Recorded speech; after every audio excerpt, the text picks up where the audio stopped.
Have you ever wondered what gives the human body its distinct shape? The skeletal system is what provides a framework for the soft parts of our body. It is responsible for the shape of every tiny part of us. It consists of various bones as well as joints where bones attach to each other. The skeleton performs numerous functions. It protects the vital organs of the body from damage. The skull, for example, protects our brain, while the rib cage protects our heart and our lungs. The skeleton also stores minerals such as calcium and phosphorus that are required by the body and produces red blood cells. The bone consists of both organic and inorganic material. Compounds of calcium and phosphorus form the inorganic part. If the bone is placed in weak hydrochloric acid, these mineral portions will dissolve. Such a bone is a decalcified bone. It is very soft and flexible. However, if the bone is strongly heated, the organic matter is oxidized and the mineral portions are left behind. Such bones are brittle in nature. As we age, the organic part of our bones is reduced and bones become more fragile. There are a total of 206 bones in the adult body. They may be classified into 4 types. The long bones, such as the femur, consist of a shaft with a knob at each end. The shaft of the long bone is called the diaphysis and consists of compact bone. The ends of the bone are called epiphysis and consist of cancellous bones.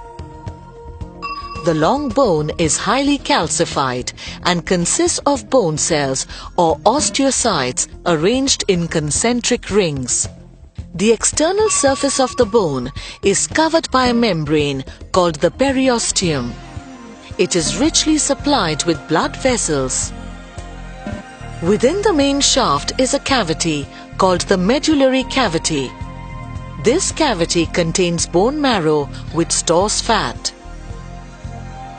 Yellow marrow, made of adipose tissue and blood vessels, produces white blood cells. Red marrow, on the other hand, produces red blood cells. The short bone, such as the wrist or the ankle bone, is box-like and shows little movement. Flat bones, such as those in the skull, are composed of 2 or more parallel plates of compact bones enclosing a spongy bone. Irregular bones, such as the vertebrae, vary in the amount of bone tissue. The axial skeleton includes the basic framework of the body. It consists of the skull, the vertebral column, the ribs, and the sternum. The skull is the skeleton of the head. The upper portion of the skull is known as the cranium and consists of 8 bones. These cranial bones surround and protect the brain. The lower part of the skull consists of 14 facial bones. The upper jaw is known as the maxilla, while the lower jaw is known as the mandible. With the exception of the lower jaw, all the parts of the skull are connected by joints known as sutures. The posterior part of the cranium contains a large hole called the foramen magnum, through which the spinal cord, after emerging from the brain, continues into the backbone. The vertebral or spinal column is what we commonly refer to as the backbone. The backbone provides strong yet flexible support for the trunk of our body and is an integral part of the skeletal system. The vertebral column consists of 33 ring-like bones called vertebrae. They are connected by facet joints at the back of the spine. These joints allow movement between the bones of the spine. The vertebrae can be divided into 5 main regions. They include 7 neck or cervical vertebrae, 12 thoracic vertebrae,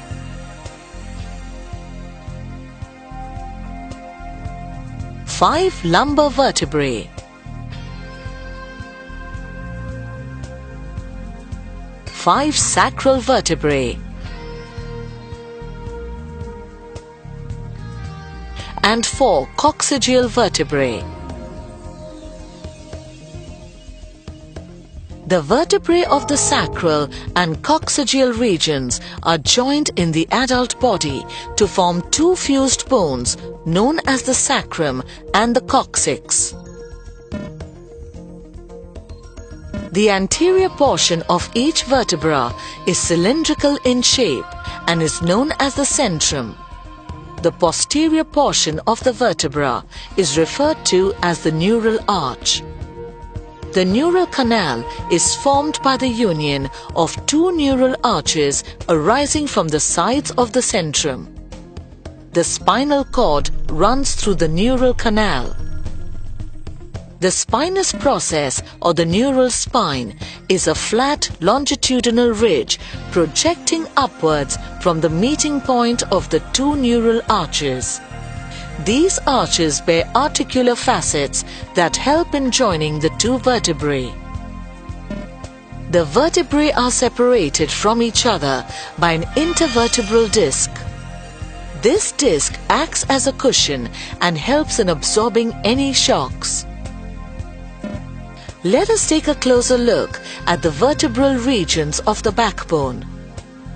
The first 2 vertebrae at the top of the spine support the skull. The first cervical vertebra is called the atlas, while the second cervical vertebra is called the axis. The pivotal joint between the atlas and the skull allows us to move our head in different directions. The thoracic vertebrae have long spinous processes which are directed backward. Each of their transverse processes bears on its extremity a facet for articulation with the tubercle of the rib. Lumbar vertebrae are the strongest vertebrae. They have well-developed spinous and transverse processes for attachment of powerful back muscles. The hip bones are articulated on either side of the sacrum, while the coccyx represents the rudimentary tail of the human body.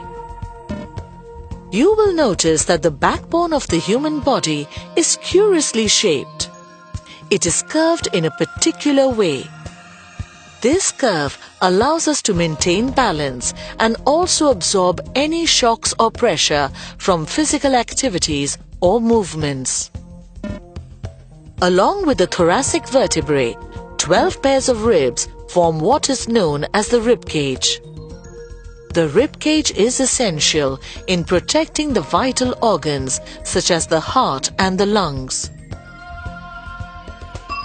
The first 7 pairs of ribs are attached to a flat breastplate called the sternum. These ribs are also known as true ribs. They are attached to the sternum by means of costal cartilage. The costal cartilage of the 8th pair of ribs are known as false ribs. The 8th, 9th and 10th pairs are united to each of the cartilage above it. The final 2 pairs of the ribs are not attached to the sternum. For this reason, they are called floating ribs. Thus, the human skeleton not only provides a structure for the human body, but also plays a key role in movement and locomotion.